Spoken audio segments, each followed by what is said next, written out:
மயிலாடுதுறையில் நேற்றிரவு பலத்த காற்றுடன் பெய்த மழையில் ரயில் நிலைய நுழைவாயில் முகப்பு மேற்கூரையில் பொருத்தப்பட்டிருந்த ஜிஆர்சி சீட் பெயர்ந்து விழுந்து பொதுமக்களிடையே அதிர்ச்சியை ஏற்படுத்தியுள்ளது. மயிலாடுதுறை ரயில் நிலையத்தில் அம்ரித் பாரத் திட்டத்தின் கீழ் 22 கோடி ரூபாய் மதிப்பீட்டில் புனரமைப்பு பணிகள் நடைபெற்று வருகிறது.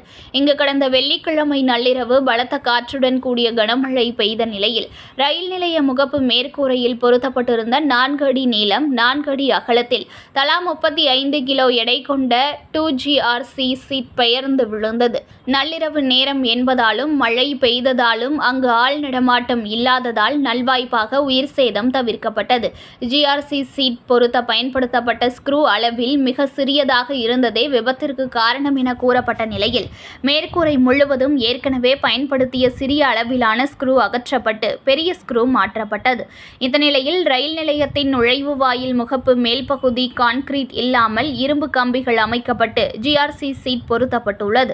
பொருத்தப்பட்டிருந்த 2 சீட்டுகள் பெயர்ந்து விழுந்தது பயணிகள் இடையே அச்சத்தை ஏற்படுத்தியுள்ளது. மயிலாடுதுறை ரயில் நிலையத்தில் அம்ரித் பாரத் திட்டத்தில் மேற்கொள்ளப்படும் பணிகள் தரமானதாக இல்லை என பயணிகள் குற்றம் சாட்டி வரும் நிலையில் அடுத்தடுத்து மேற்கூரையில் அமைக்கப்பட்டுள்ள GRC சீட்கள் கட்டுமான பணியின் போதே பெயர்ந்து கீழே விழுந்து வருவது ரயில் பயணிகளை அச்சத்தில் ஆழ்த்தியுள்ளது. மயிலாடுதுறை ரயில் நிலையத்தில் அம்ரித் பாரத் திட்டத்தில் நடைபெறும் பணிகளை அதிகாரிகள் முறையாக கண்காணிக்கவில்லை என்ற குற்றச்சாட்டுகளை பொதுமக்கள் கூறி வரும் நிலையில் மேற்கூரை சீட்டுகள் பெயர்ந்து விழுந்து வருவது குறிப்பிடத்தக்கது. மேலும் தேசிய கொடி கம்பம் அமைக்கப்பட்டுள்ள பகுதியில் கோவில் பின்புறம் கழிப்பிடம் கட்டப்பட்டு வருவது பொதுமக்களை அதிர்ச்சிக்கு உள்ளாக்கியுள்ளது.